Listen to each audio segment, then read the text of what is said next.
warahmatullahi wabarakatuh. Allahumma sholli ala Muhammad, Allahumma sholli alaihi wasallim, Rabbi zidna ilman wa rizqan aman. Selamat siang Bapak Ibu guru. Mudah-mudahan selalu sehat semuanya dan banyak rezeki. Dan Allah berikan istiqomah kita dalam berkontribusi di pendidikan Indonesia untuk menciptakan generasi peserta didik yang memiliki akhlak yang baik, ya, serta berprestasi dalam akademik. Bapak Ibu, saya selaku moderator yang mengawali untuk acara diseminasi Bu Astri, Bu Astriyah dalam program CGP PGP Angkatan 11. Pada kali ini Bu Astri akan mendiseminasikan tentang modul 1.4, yaitu disiplin positif. Terima kasih sebelumnya kami ucapkan atas kehadiran Bapak Ibu. Mudah-mudahan diseminasi tentang disiplin positif peserta didik ini bisa kita ambil manfaatnya dan kita terapkan kepada kelas kita, baik dalam waktu jenjang waktu yang dekat, menengah ataupun untuk yang lebih lama lagi. Dan saya tidak perlu lama-lama untuk memberikan awalan ini. Kita awali dengan umul kitab. Mudah-mudahan acara ini membawa manfaat bagi kita semua. Al-Fatihah.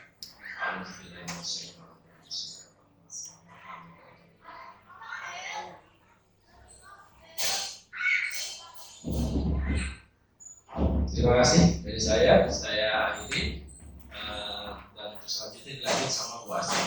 Assalamualaikum warahmatullahi wabarakatuh.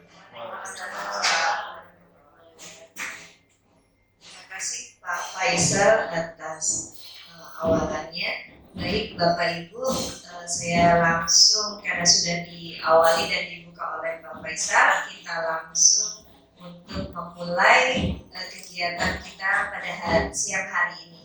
Namun sebelumnya kita buat kesepakatan kegiatan kita terlebih dahulu agar kegiatan kita berjalan dengan baik. Kira-kira sepakat jika nanti ya kita buat kira-kira kita hanya butuh waktu sekitar 1 jam. Jadi mohon nanti jika ada kita waktu butuh 1 jam, nanti Ibu Bapak jika akan bertanya silakan angkat tangan. Kemudian gitu ya. Ada lagi mungkin kalau jika ingin handphone mungkin perlu kita silent ya agar lebih kondusif dalam pembelajaran. Mungkin ada lagi kesepakatannya. Toilet nanti langsung saja ya, mungkin bisa keluar langsung, tidak perlu izin gitu ya.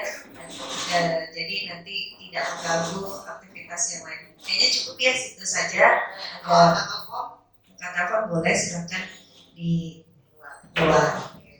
Baik Bapak Ibu, kita mulai kegiatan hari ini. Ini hasil nyata saya di 1.4. Saya Rahmawati. Sebelum itu saya ingin mengajak Bapak Ibu explain dulu sebentar biar lebih semangat ya. Ini sih sebenarnya sederhana, sedikit tentang tambah. Sudah ada yang belum ya? Tambah, kurang, kali, bagi, sama dengan. Oke ya? Kita coba bersama. 1, 2, mulai.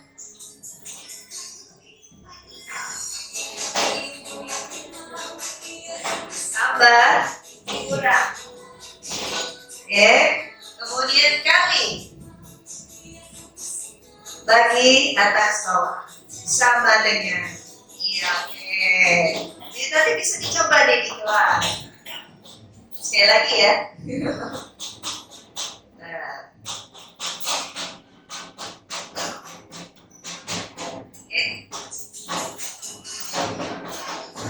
Tambah, kurang, kali, bagi. sama dengan. Oke. Ini apa namanya kalau di matematika? Apa Bapak Ibu? Lambang bilangan. Iya, lambang bilangan. Oke, sekarang dimulai dari budaya positif dan nilai kebajikan. Kita mungkin belum begitu, mungkin Bapak Ibu guru sudah pernah mengenal namanya kesepakatan kelas gitu ya. Nanti kita bagaimana caranya agar kesepakatan kelas itu menjadi sebuah budaya di dalam kelas kita, budaya positif, dan kita bisa mengambil nilai-nilai kebajikan. Saya sebenarnya punya satu lagi nih, ada film, tapi nanti ya, saya ingin kesini dulu, sebentar.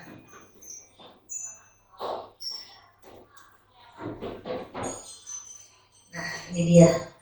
Apa sih makna budaya positif dan apa contoh penerapan positif, budaya positif yang telah pernah kita lakukan atau kita akan terapkan.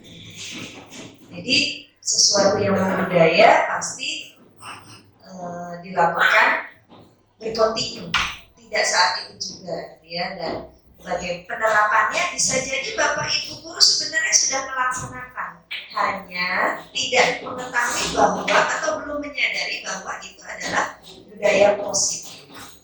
Kita lihat pengertiannya. Nah, jadi budaya positif di sekolah, bisa juga nanti budaya positif di kelas adalah nilai-nilai dan kebiasaan-kebiasaan di sekolah yang berpihak pada peserta didik agar mereka dapat berkembang menjadi pribadi yang kritis, penuh hormat, dan bertanggung jawab. Mungkin Bapak Ibu guru pernah merasakan atau pernah melakukan di sekolah, di kelas gitu ya, kebiasaan-kebiasaan yang berpihak pada peserta didik.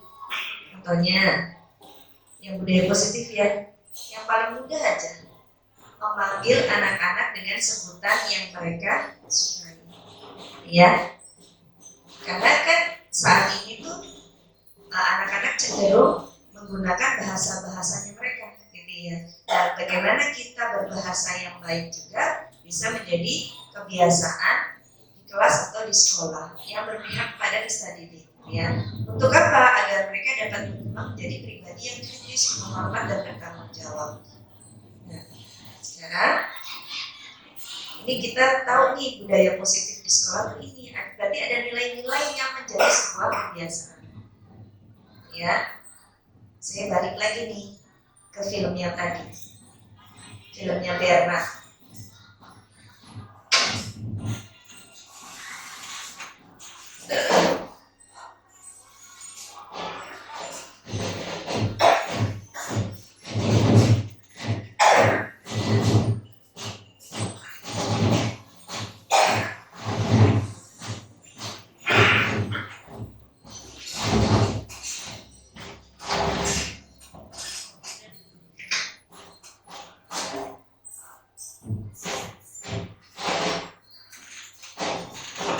Apa ya yang ingin dia lakukan dengan barang-barang ini kira-kira?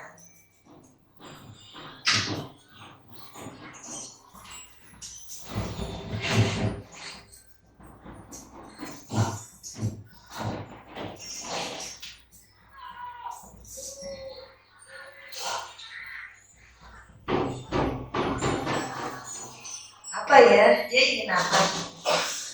Ada sebuah capaian yang ingin dia capai, ya, tujuan besar, ya.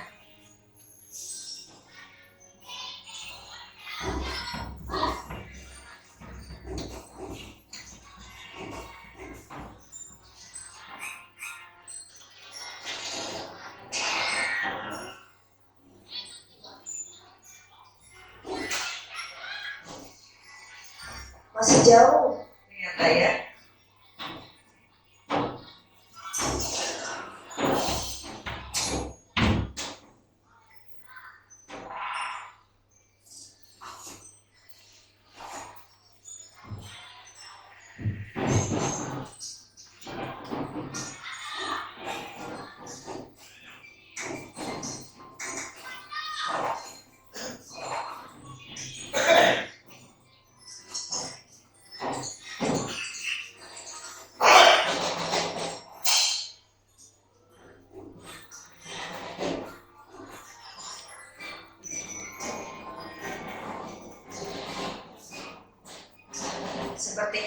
mustahil ya. Tapi ternyata si Bernard ini mampu mencapai puncak.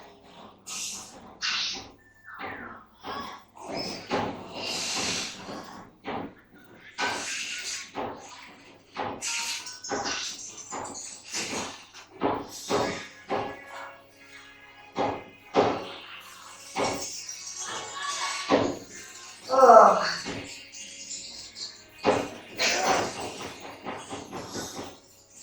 iya. Oke. Nah, apa sih hubungannya dengan budaya positif yang tadi kita sudah pahami ya? Nilai-nilai, jadi sebenarnya nilai-nilai yang kecil yang ada di dalam setiap individu itu bisa bernilai besar ketika itu bermanfaat dan dimanfaatkan di sekolah dengan baik. Oleh siapa? Oleh kita, guru-guru. Ya. Nah, tadi disiplin positif itu biasanya berhubungan dengan yang pertama nih.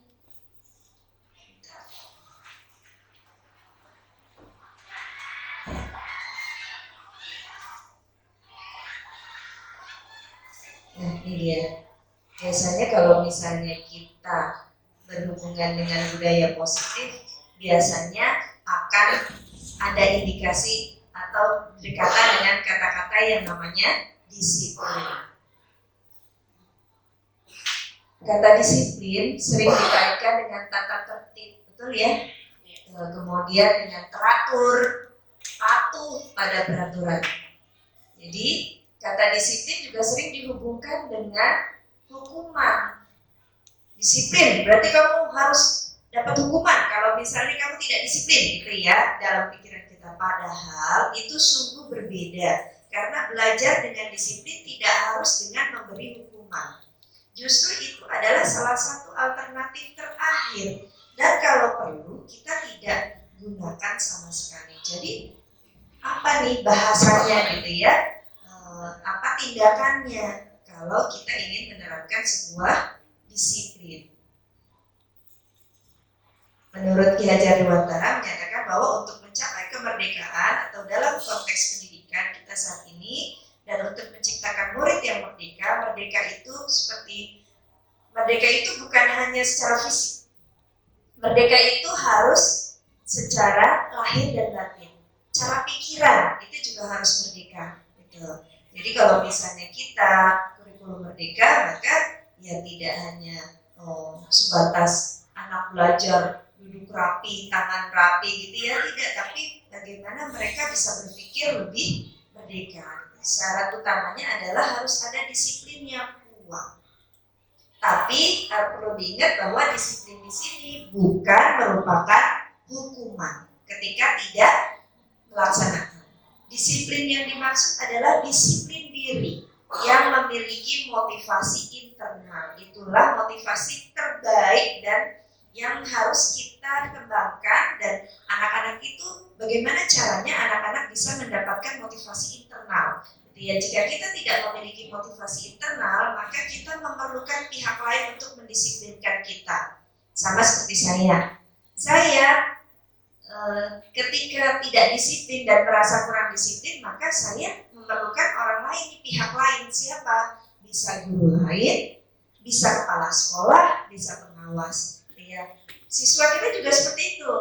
Jika misalnya dia tidak disiplin, maka dia memerlukan pihak lain. Bisa dari temannya, bisa juga dari guru ketika ada di sekolah. Nah, dari pihak-pihak inilah, pihak lain ini salah satunya bisa meningkatkan motivasi internal pada diri siswa. Tuh. Nah, tadi kan sudah disiplin. Sekarang kita masukkan teori motivasi hukuman dan restitusi. Jadi kita ke motivasi dulu. Tadi kan yang paling utama adalah motivasi dalam diri siswa. Motivasi apa? Internal, ya. Nah, ini dia. Ternyata teori motivasi perilaku manusia itu ada dua nih. Ada motivasi eksternal dan motivasi internal. Apa tujuan dari motivasi internal? Adalah adanya disiplin positif. Yang pertama,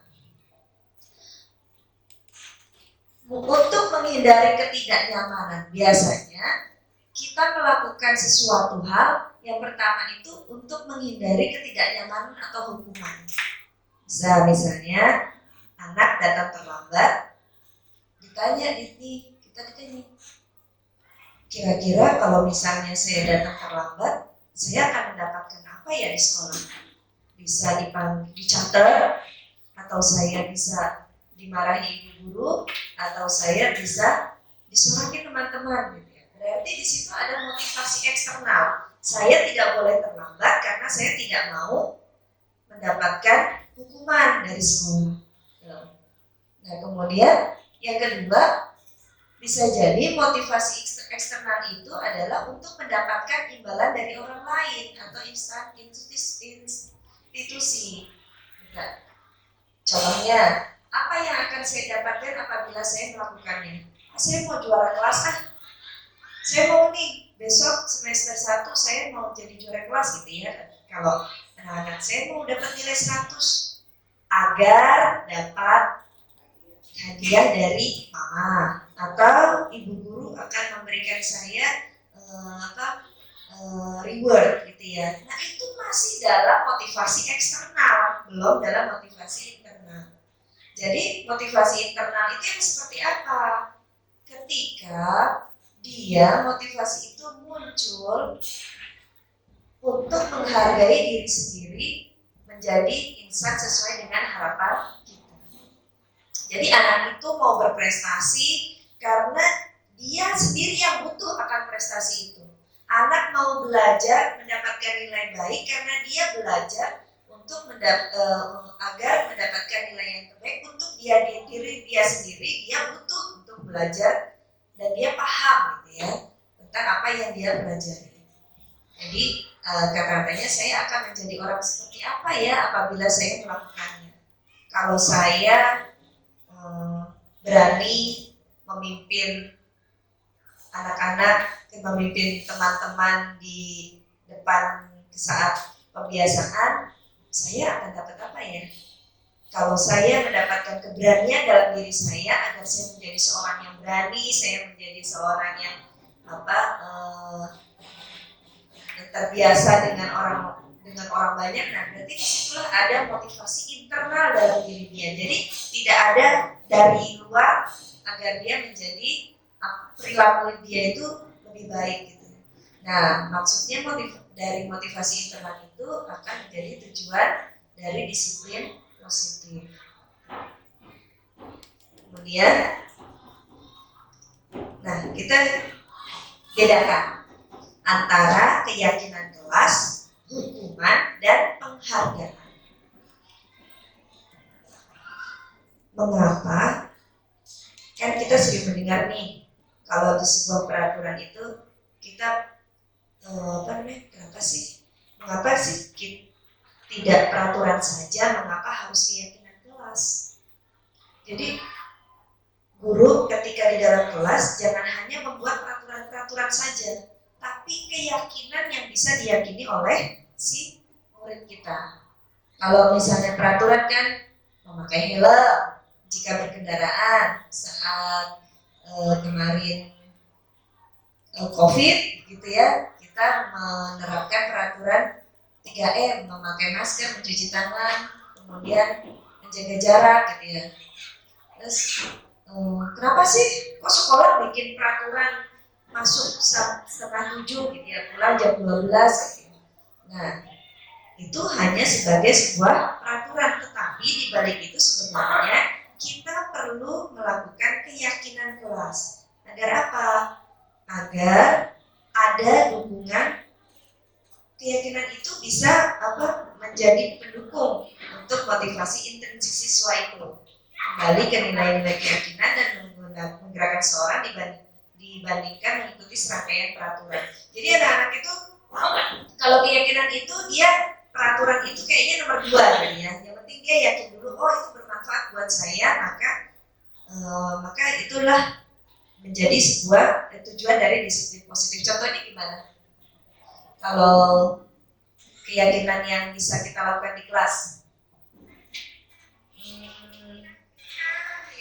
gimana misalnya? Pernah? keyakinan kelas. Jadi dia intrinsik dalam diri dia sendiri. Mau presentasi tidak perlu ditunjuk gitu ya. Jadi kayak tadi nih, kalau misalnya ada pertanyaan atau ayo siapa yang mau presentasi silakan, dia tidak perlu ditunjuk oleh gurunya gitu ya, silakan maju. Ada hal yang dia nggak paham gitu. Ya, kayak kenapa? Ada anak yang malu gitu ya, jadi dia nggak perlu malu untuk bertanya ya. Kemudian apalagi misalnya keyakinan kelas kita, apa sih yang menjadi keyakinan kelas kita ketika guru sedang berbicara tidak boleh ikut berbicara. Nah itu keyakinan yang lain mendengarkan. Iya, itu keyakinan berarti ketika ada anak yang melanggar, nanti kita tanya apa sih keyakinan kelas kita gitu ya. Nah, kira-kira kalian seperti apa? Nanti ada beberapa contohnya di belakang. Ya, ini tentang keyakinan kelas dan peraturan. Nah, ini dia nih. Jadi keyakinan kelas itu adalah nilai-nilai kebajikan atau prinsip-prinsip universal yang disepakati bersama secara universal, lepas dari latar belakang, suku, negara, bahasa maupun agama. Menurut Gassen di tahun 1998, suatu keyakinan akan lebih memotivasi seseorang dari dalam. Seseorang akan lebih bersemangat untuk menjalankan keyakinannya daripada hanya sekedar mengikuti serangkaian peraturan. Tuh, jadi anak-anak di kelas, nanti murid-murid kita tidak hanya sekedar buat peraturan kelas, tetapi kita buat juga keyakinan kelas bahwa peraturan yang dibuat ini juga harus dijalankan agar menjadi sebuah keyakinan kelas. Nah, bagaimana sih cara membuat keyakinan kelas? Pasti kan ada step-stepnya. Yang pertama, keyakinan kelas itu bersifat abstrak daripada peraturan yang lebih rinci dan konkret. Jadi, kemudian nanti yang kedua, keyakinan kelas berupa pernyataan yang universal. Yang ketiga, pernyataan keyakinan kelas senantiasa dibuat dalam bentuk yang positif. Yang keempat, keyakinan kelas hendaknya tidak terlalu banyak sehingga mudah diingat dan dipahami. Yang kelima, semua warga kelas sebaiknya ikut berkontribusi dalam membuat keyakinan kelas lewat curah pendapat. Yang terakhir, cara pembentukan keyakinan kelas adalah bersedia meninjau kembali keyakinan kelas dari waktu ke waktu, karena memang terkadang anak-anak itu akan berubah ya, moodnya, kemudian karakteristik mereka itu pasti mereka akan berubah. Bisa jadi keyakinan kelas di semester 1 tidak bisa dilaksanakan lagi di semester 2 atau malah diperbaiki. Tuh. Nah ini dia nih. Ini bedanya peraturan dan ini keyakinan. Kalau peraturan selalu kembali atau coba kita selalu kembalikan buku ke tempatnya. Itu peraturan. Kembalikan buku ke tempatnya. Keyakinannya adalah tanggung jawab. Jadi anak ini memiliki tanggung jawab. Ketika dia sudah mengambil buku dari pojok baca, apa yang harus dia lakukan? Dia memiliki tanggung jawab. Tanggung jawabnya yaitu mengembalikan, tidak perlu disuruh. Gitu. Peraturan yang lain lagi, dilarang mengganggu orang lain. Gitu ya. Berarti menghormati orang lain dan diri sendiri. Kalau saya pernah bertanya, kamu mau tidak diperlakukan seperti itu? Tidak mau, Bu, ya. Berarti itu bagian dari menghormati orang lain dan diri sendiri, ya. Kemudian contoh lagi, hadir di sekolah 15 menit sebelum pembelajaran dimulai. Nah ini nilai kebajikannya atau keyakinan kelasnya menghormati orang lain dan kita komitmen pada tujuan. Kemudian nanti ada lagi dilarang melakukan kekerasan atau dilarang berkelahi dengan temannya. Berarti nilai kebajikannya adalah keselamatan dan menghormati orang lain. Contoh lagi, tidak menggunakan narkoba atau merokok gitu ya. Apa nilai kebajikannya? Kesehatan. Sehat gitu ya. Kemudian mengantri, menunggu giliran. Berarti nilai kebajikan universalnya adalah sabar gitu ya. Nah ini dia nih, mungkin bisa jadi kita refleksi saya gitu ya, selama kita anak-anak memang nih ketika ingin bersalaman dengan kita, anak-anak itu mengantri. Tapi ini perlu kita sadari bahwa ketika anak-anak kita mengajarkan mengantri kepada anak-anak untuk bersalaman, mohon maaf ini biasa, saya sudah mengusahakan ketika tangan saya di depan, maka anak-anak yang di kanan dan di kiri tidak bisa salaman dengan saya. Jadi ketika dia, ini ada kita ikut salaman, ya, salam ke anak, salam ke anak, salam ke anak. Berarti kita sebenarnya menyuruh mereka untuk mengantri, tetapi kita sendiri yang melanggarnya. Jadi kalau misalnya posisi kita di sini, ya kanan kita di sini, berarti anak-anak secara otomatis harus lurus dengan kita, gitu ya. Kadang-kadang kan kita secara tidak sadar anak-anak di samping kita, ya udah kita sampingin, di sebelah kanan kita juga, gitu ya. Kemudian menggunakan masker, kira-kira apa nih nilai keyakinan atau kebajikannya? Kesehatan, apalagi bisa keselamatan, gitu ya. Jadi ini nilai-nilai kebajikan yang sifatnya universal. Kemudian tidak berlari-larian di kelas atau di koridor. Berarti nilai kebajikannya adalah keselamatan bisa, keamanan bisa. Ya. Jadi tidak mesti sebuah nilai kebajikan itu hanya satu, bisa jadi banyak, gitu ya. Dan tergantung dalam kondisi. Nah ini dia nih. Ini saya ambil dari Brili nih, dulu kita ya Brili ya, membuat keyakinan kelas, gitu ya. Jadi bukan hanya kesepakatan, tapi menjadi sebuah keyakinan. Bisa dengan cara anak-anak menuliskan nih, kira-kira keyakinan kelasnya apa, gitu ya. Mereka yang tadi, mereka harus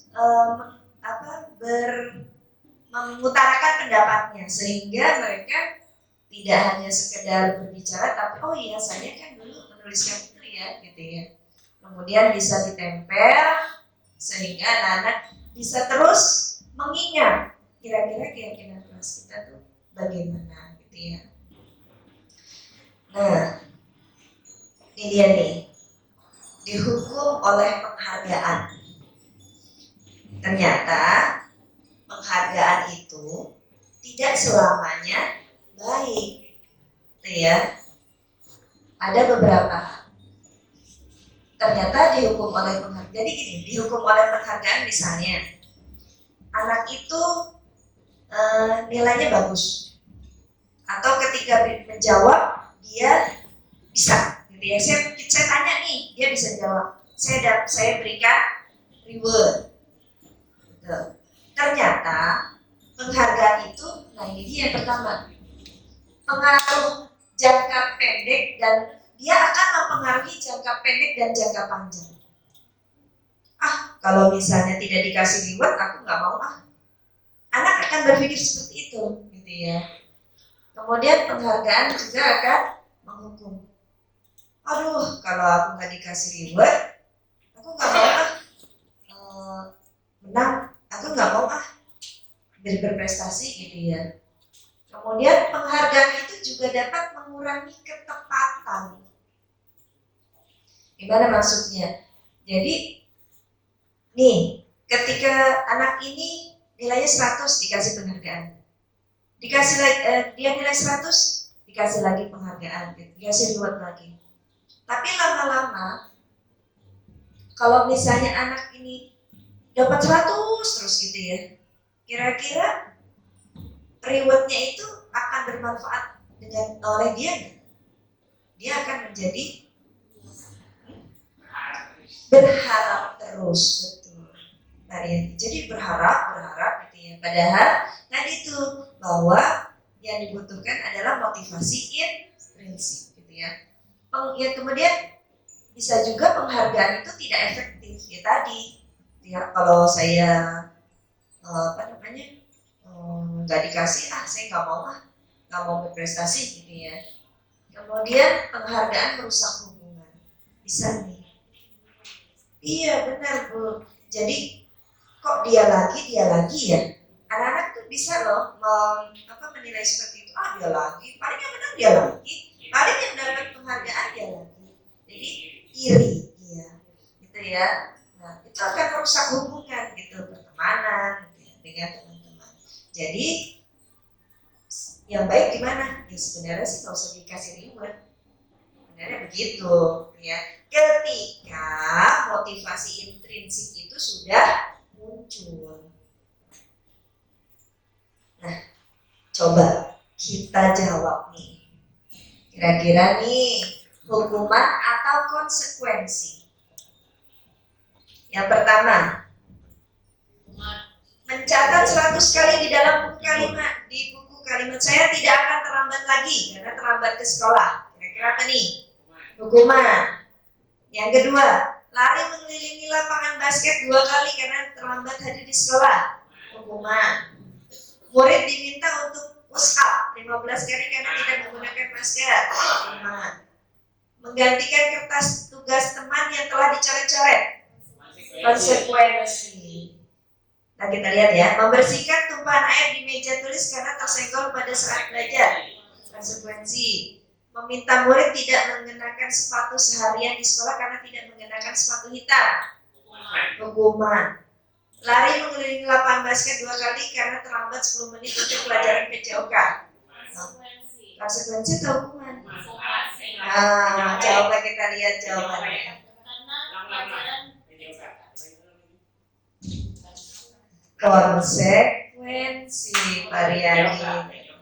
Iya, karena PJOK gitu ya. Bisa jadi ini sudah menjadi sebuah kesepakatan gitu ya. Ya ini. Jadi biasanya apa sih jadi bedanya hukuman dan konsekuensi gitu. Nah, ini dia nih. Perbedaan hukuman dan konsekuensi. Kalau hukuman sesuatu yang menyakitkan dan harus terjadi. Kalau konsekuensi sesuatu yang harus terjadi saja gitu ya. Kemudian yang kedua, membuat anak sakit secara fisik maupun hati untuk jangka waktu lama. Ini makanya ketika kita menjadi guru harus hati-hati ya memberikan sesuatu hal hukuman.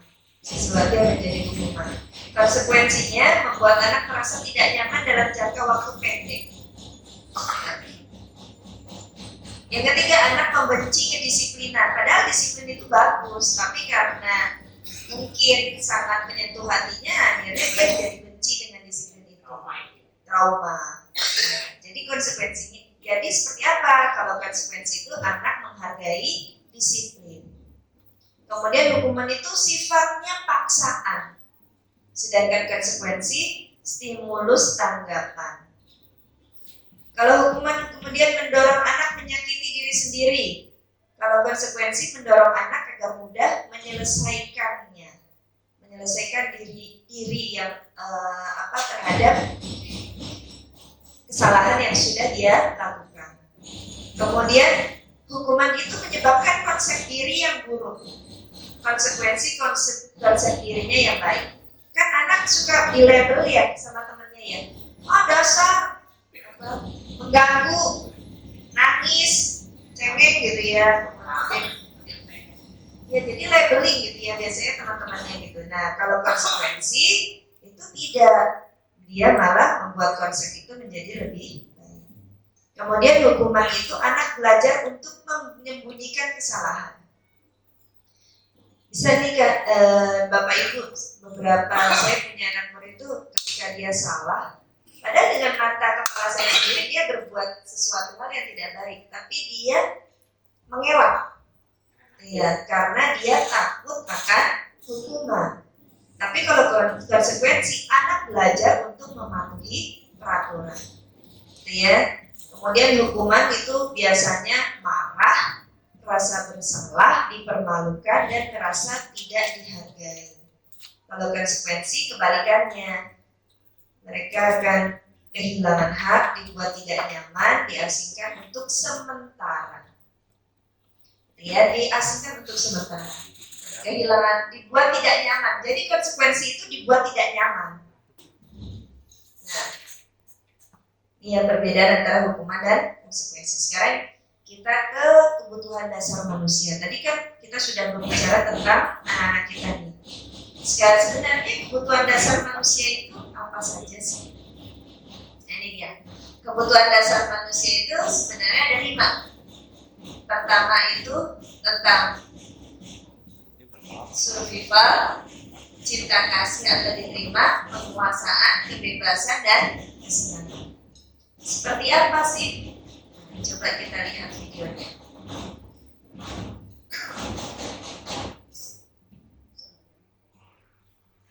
5 kebutuhan dasar manusia.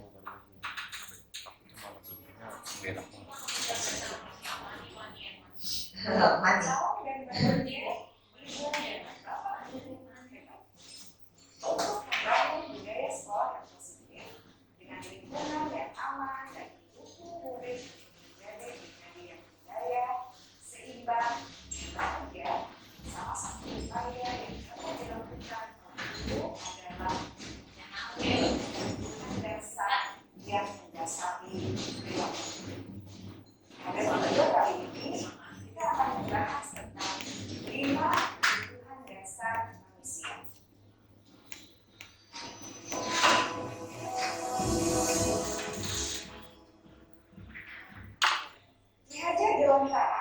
Dalam salah satu kutipannya menyatakan, kita ambil contoh perbandingannya dengan hidup tumbuh-tumbuhan. Seorang petani dalam hakikatnya sama kewajibannya dengan seorang pendidik yang menanam padi misalnya. Hanya dalam bentuk dia dapat memberikan sehat.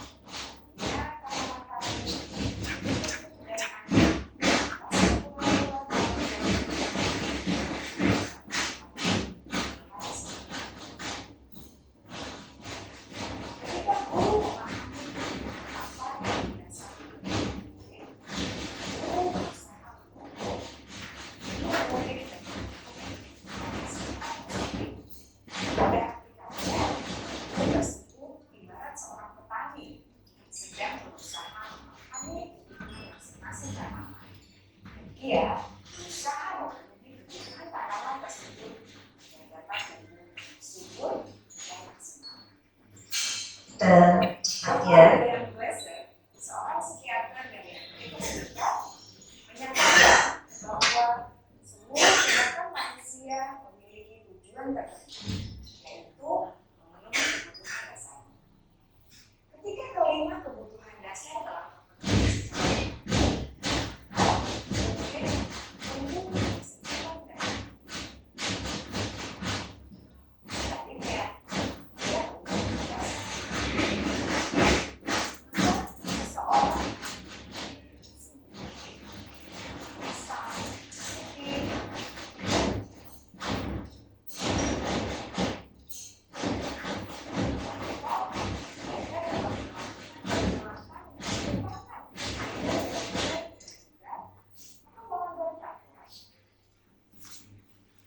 dengan kata lain, perilaku buruk seseorang biasanya adalah respons dari kebutuhan.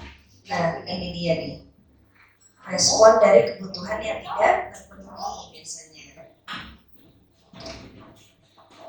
Ada 5 kebutuhan dasar manusia menurut Dr. Glenn Glaser, yaitu yang pertama, kebutuhan untuk bertahan hidup atau survival. Kedua, kebutuhan untuk merasa diterima atau love and belonging. Yang ketiga, kebutuhan akan kebebasan. Empat, kebutuhan emosional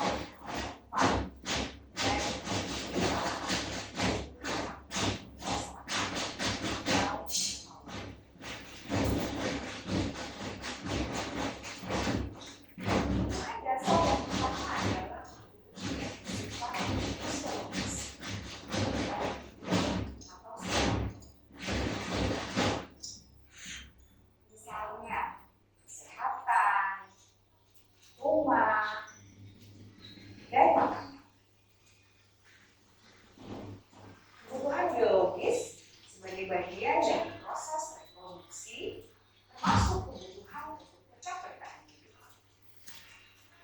Kebutuhan untuk merasa aman juga termasuk dalam kebutuhan ini.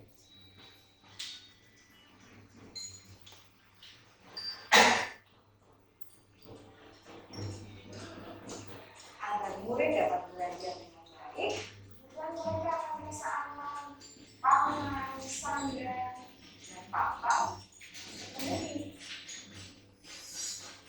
Bagaimana mungkin mereka dapat belajar dengan baik bila mereka datang ke sekolah dengan perut yang lapar atau bila rumah mereka kebanjiran?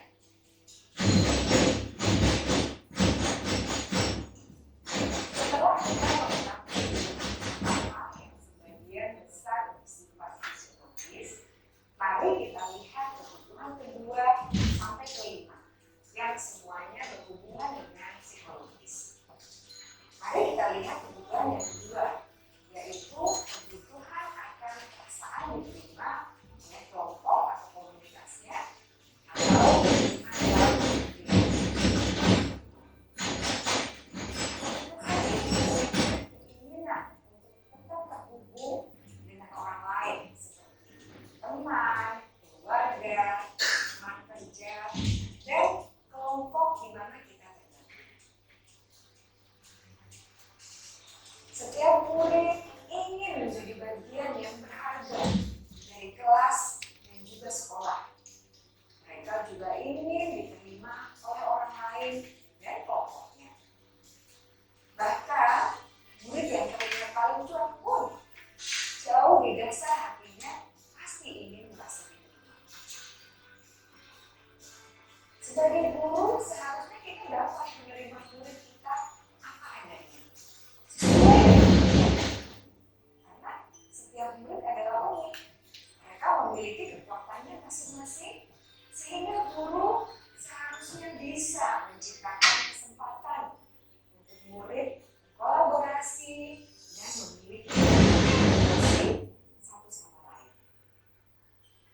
Murid-murid yang memiliki kebutuhan yang besar untuk merasa diterima, biasanya termasuk dalam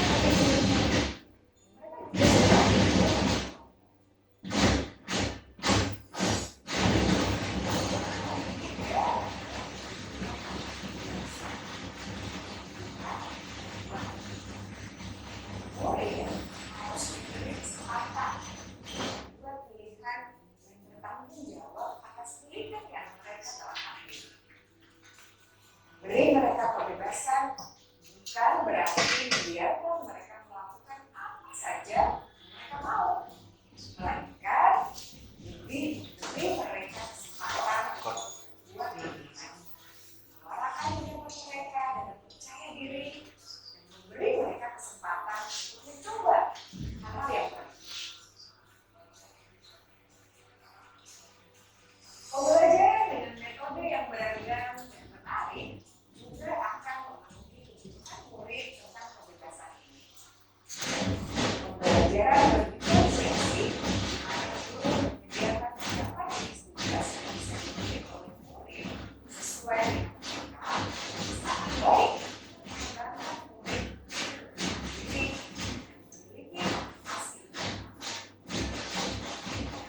Karena kebutuhan dan kebebasan pada dasarnya adalah kebutuhan diri, memiliki otonomi, pilihan, dan mampu mengendalikan arah hidup sendiri.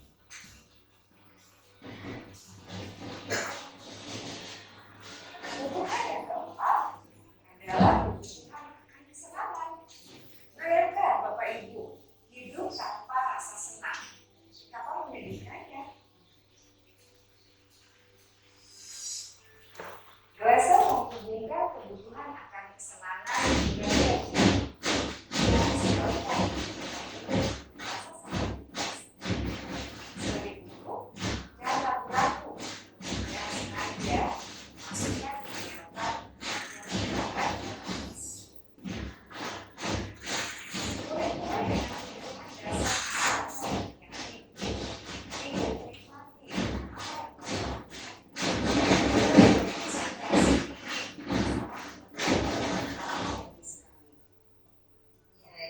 bisa ya kita cari gimana anak-anak kita bisa menyukai pelajaran yang akan kita ajarkan materinya.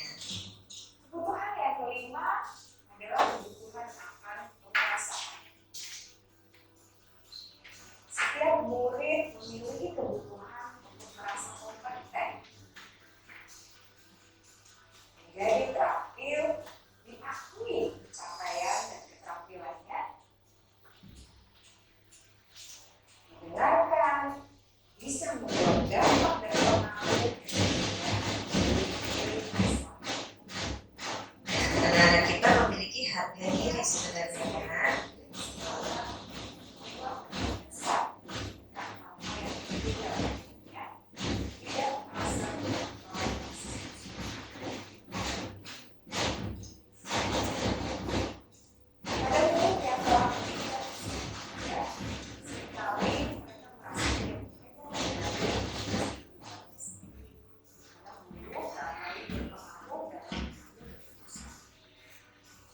Murid-murid yang memiliki kebutuhan dasar akan penguasaan yang tinggi biasanya selalu ingin menjadi pemimpin.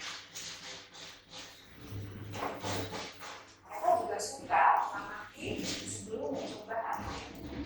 Mereka juga perfeksionis dan merasa kecewa bila melakukan kesalahan. Ya, jadi ya, ini adalah 5 dasar kebutuhan manusia. Ya. Tadi yang pertama apa? Ibu dan bapak guru. Kita ulangi kembali. Sebentar.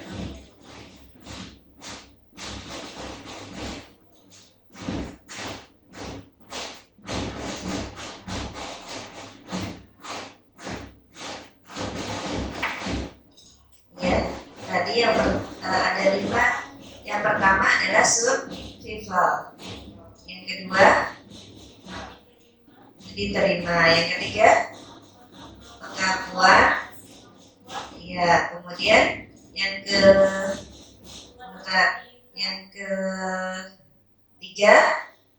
sudah ya, ketiga, keempat kesenangan, kelima kesenangan, yang kelima, yang keempat kebutuhan akan pilihan. Nah, sekarang seperti apa ya bentuk nyatanya, kita lihat. Ini ada sebuah kasus. Ini dia. Ibu Ani, guru kelas 5 di SD Pelita Hati, sedang bingung menghadapi ulah salah satu murid di kelasnya, namanya Agus. Beberapa anak telah datang dan mengeluhkan Agus yang seringkali meminta bekal makan siang mereka dengan paksa. Jika Anda menghadapi situasi seperti Ibu Ani, apa yang akan Anda lakukan? Menurut Anda, kira-kira apa alasan Agus melakukan hal itu? Ada beberapa hal ya di sini. Meminta bekal makan siang. Nah, dari kelima ini tadi nih, survival, penguasaan, freedom, kebebasan, kemudian kesenangan dan belonging.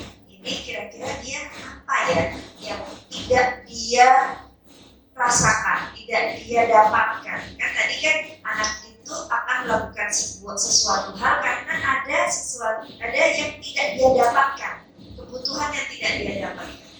Ya, nah, dari cerita tersebut dan konteks penerapan disiplin positif, ternyata Ibu Ani itu pertama sebaiknya mencari tahu alasan Agus melakukan tindakan tersebut.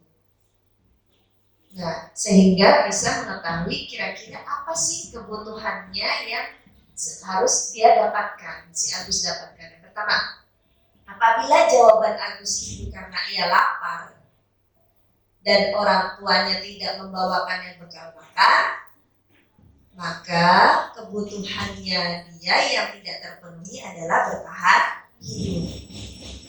Jadi saya pernah mengalami hal ini. Jadi ada anak bekalnya hanya nasi putih. Saya tanya dong kenapa? Ternyata memang dia ada kebutuhan untuk bertahan hidup yang tidak dia dapatkan dari orang tua. Kasus baru ini Bu Novi ya. survival dia yang tidak terpenuhi gitu. Jadi dia ini mengambil bekal temannya meskipun ini sepele ya, dia kayak coklat gitu. Ternyata ada kebutuhan survival dia yang tidak dia dapatkan. Kemudian yang kedua, apabila jawaban Agus itu karena ia senang temannya jadi memperhatikan dia, saya senang kok biar teman saya nih perhatiin saya nih, berarti ada kebutuhan yang tidak dia dapatkan adalah cinta dan kasih sayang gitu. Ya berarti bisa jadi dari orang di rumahnya maupun di lingkungannya.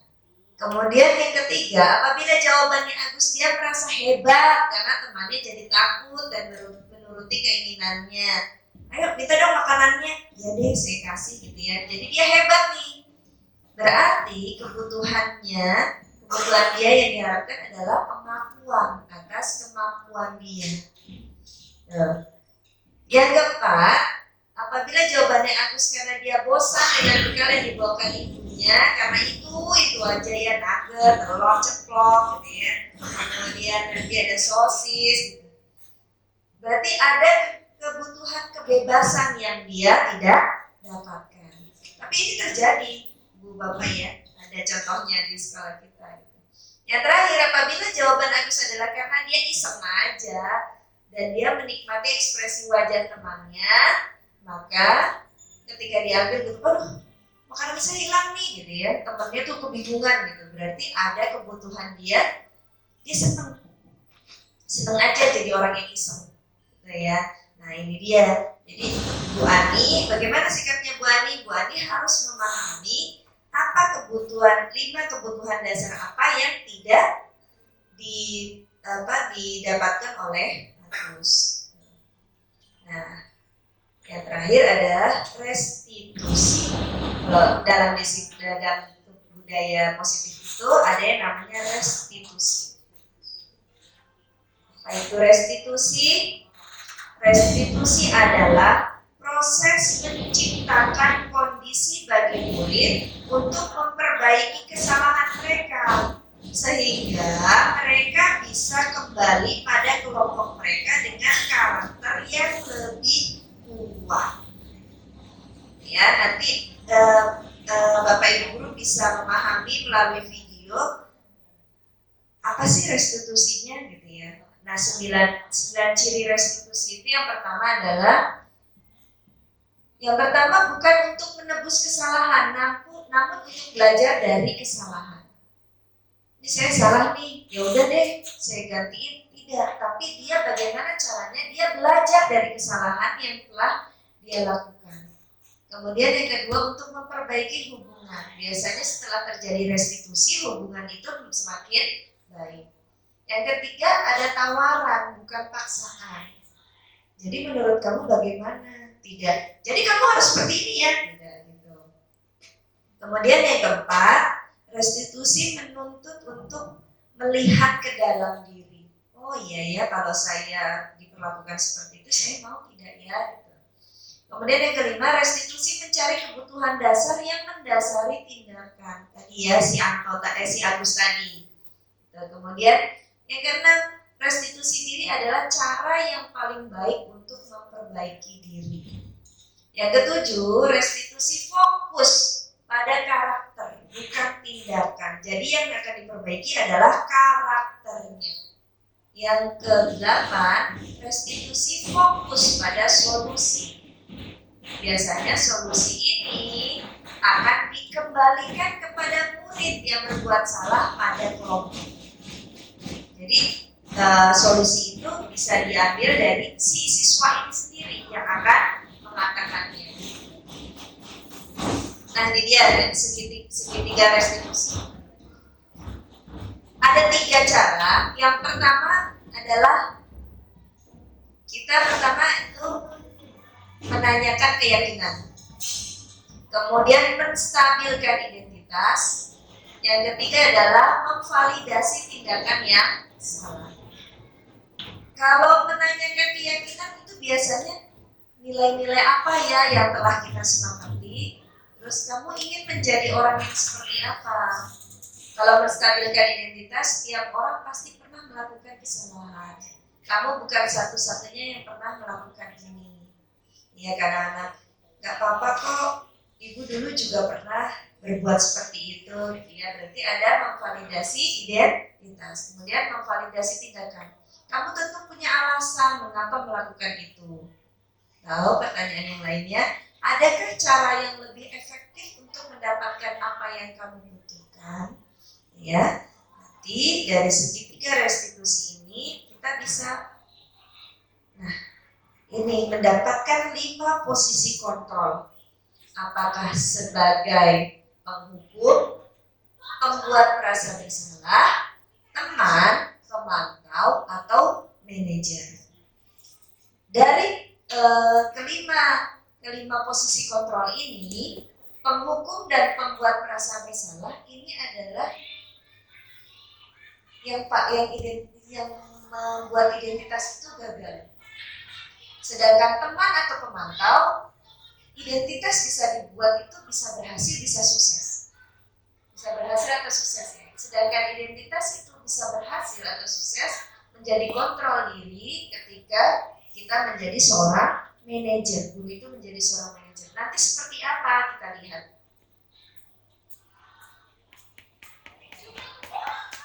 Contohnya ini tentang Naren. Dalam restitusi adalah proses perjalanan seorang pendidik agar dapat mengenali dirinya. Pada video kali ini, kita akan membahas tentang 5 posisi kontrol yang dikembangkan oleh Diane Dawson dan contoh penerapannya.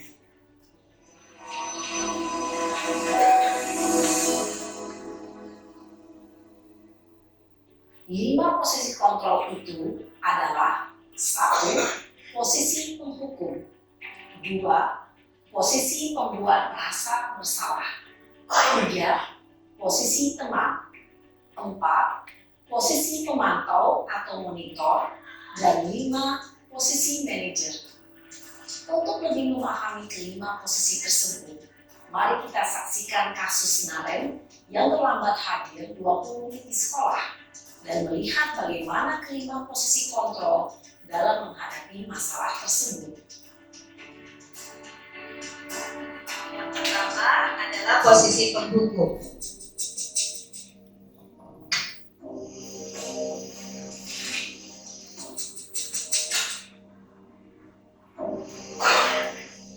Naren, sini kamu. Selamat pagi, Bu. Selalu terlambat. Kamu deh, pasti terlambat. Maaf, Bu. Saya Apa? Apa coba? Alasan kamu apa lagi? Kapan sih kamu tidak terlambat? Malas sekali ya kamu jadi anak. saya Dasar pemalas. Gak kapok-kapok sih kamu. Sudah berapa kali terlambat? Sana, kamu keliling lapangan basket 2 kali. kenapa saya harus keliling lapangan basket, Bu? Kenapa? Kamu melawan ibu. Berani-beraninya jawab. Sudah terlambat, masih berani jawab enggak? Sekarang, keliling lapangan basket 5 kali sekalian. Biar kapok. Cepat. Pergi sana ke lapangan basket. Ya, ini sebagai penghukum ya. Posisi penghukum biasanya berbicara dengan nada tinggi, menghardik, menunjuk Cirinya menyakiti, ketika kita dan menyindir. menjadi Hukuman bisa berupa fisik maupun dalam psikis. posisi penghukum. Ibu dan bapak guru hebat. Dampak yang terjadi pada murid ketika guru berada pada posisi penghukum adalah murid cenderung akan memberontak, bahkan menyimpan dendam. Yang kedua, merasa bersalah.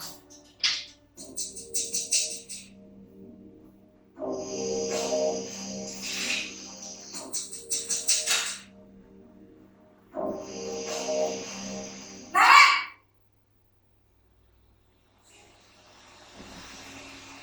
Selamat pagi, Bu. Naren.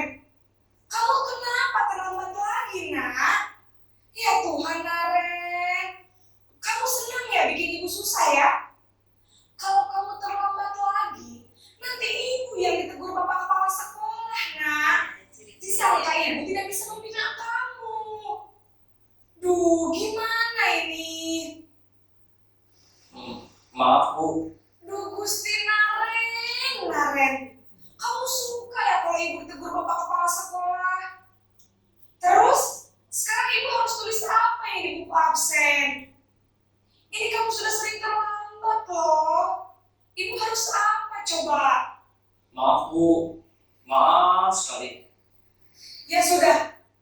sekali jangan bikin ibu susah lagi ya nak ya. Ibu tidak akan kuat lagi kalau kamu begini terus. Bisa jantungan kalau ibu ditegur bapak kepala sekolah. Sana cepat ke kelas. Maaf ya Bu, maaf sekali. Posisi pembuat rasa bersalah berbicara dengan nada tenang, cenderung lembut. Namun kata-kata yang diutarakan membuat murid merasa menjadi orang yang gagal, memandang buruk dirinya sendiri, merasa tidak berharga, dan tidak sanggup membahagiakan orang lain. Ketika guru mengambil posisi pembuat rasa bersalah, murid akan menganggap dirinya yang bersalah dan ia akan menyimpan emosi negatif tersebut di dalam dirinya. Yang ketiga, kita sebagai posisi teman. Agak bosan ini, sama lagi. Cuman ada inti-inti kata-katanya.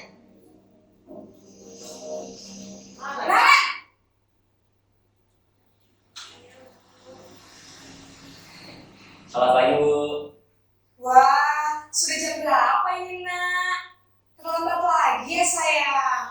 Iya Bu, habis ibu saya belum membangunkan saya Bu. Kamu malah menyalahkan ibu kamu. Kamu bukannya anak yang larinya paling kencang. Kok terlambat sih? Iya Bu, saya memang terlambat bangun tadi. Jadi biarpun saya lari kencang, tetap gak kekejar Bu. Ya sudah sana. Nanti lain kali larinya lebih kencang lagi ya. Biar gak terlambat lagi. Bikin senang ibu. Demi ibu. Bisa kan? Bisa Bu. Ya sudah sana masuk kelas. Ibu beresin urusan absen kamu. Kamu ini ada-ada saja. Dalam posisi teman, guru berbicara dengan nada suara ramah, akrab, cenderung bersenda gurau untuk menjaga suasana tetap santai. Murid akan merasa senang, aman, dan akrab dengan guru. Identitas yang tercipta adalah identitas sukses atau berhasil. Namun, perlu diingat, karena ini masih dorongan eksternal, maka ada faktor ketergantungan dari murid kepada orang tertentu. Di sini, guru absennya, sehingga di lain waktu, murid bisa berperilaku baik, namun hanya kepada orang-orang tertentu Ini saja. dia nih. Bisa jadi dia pilih-pilih guru gitu ya. Sekarang posisi pemantau atau monitor.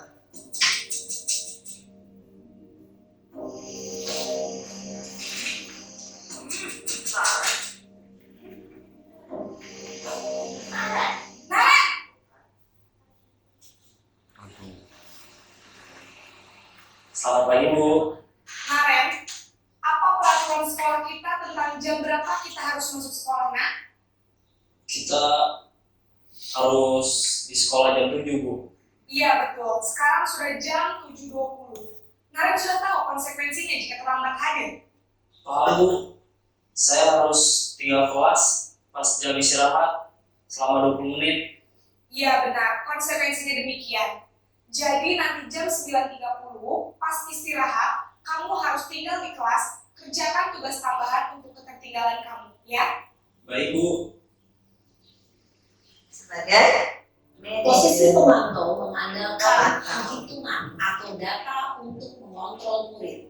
Guru mengarahkan murid berdasarkan peraturan dan konsekuensi. Seorang pemantau menunjukkan bahasa tubuh dan ekspresi wajah yang datar dan cenderung formal.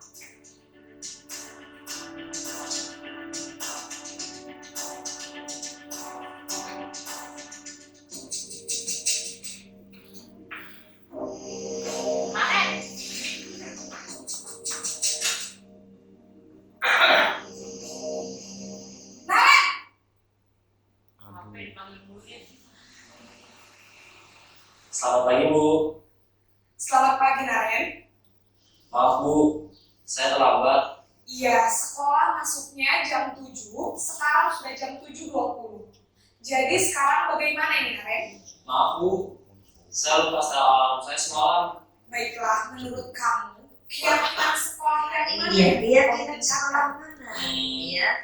Menghargai diri sendiri dan orang lain mungkin ya Bu. Setuju. Jadi, apakah Naren meyakini prinsip saling menghormati tersebut? Iya Bu, saya meyakininya. Apakah Naren bersedia memperbaiki masalah keterlambatan ini? Bersedia Bu. Bagaimana kamu akan perbaiki masalah keterlambatan ini?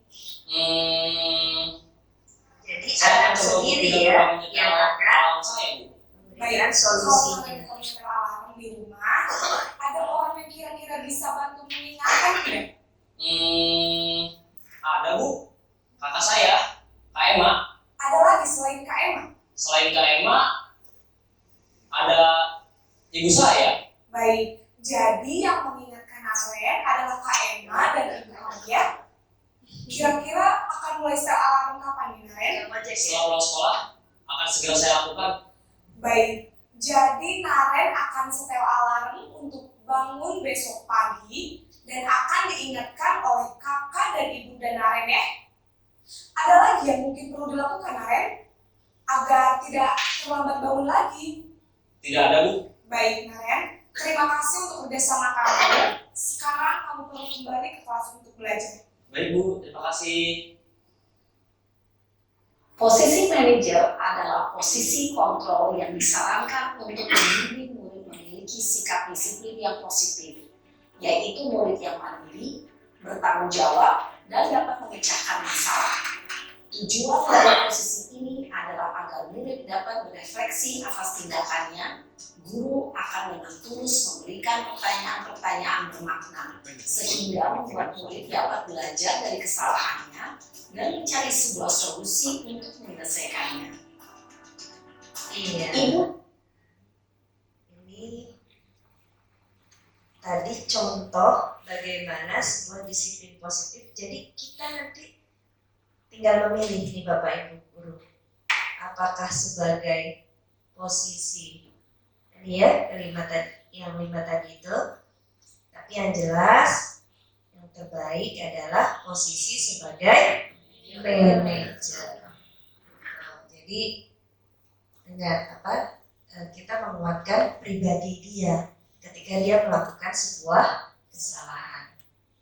Sekian Bapak Ibu, terima kasih. Semoga dari destinasi ini memberikan manfaat untuk perbaikan pembelajaran kita di kelas untuk memperbaiki dan menggunakan dalam melakukan sebuah disiplin positif.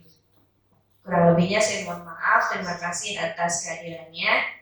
Wassalamualaikum warahmatullahi wabarakatuh. Waalaikumsalam.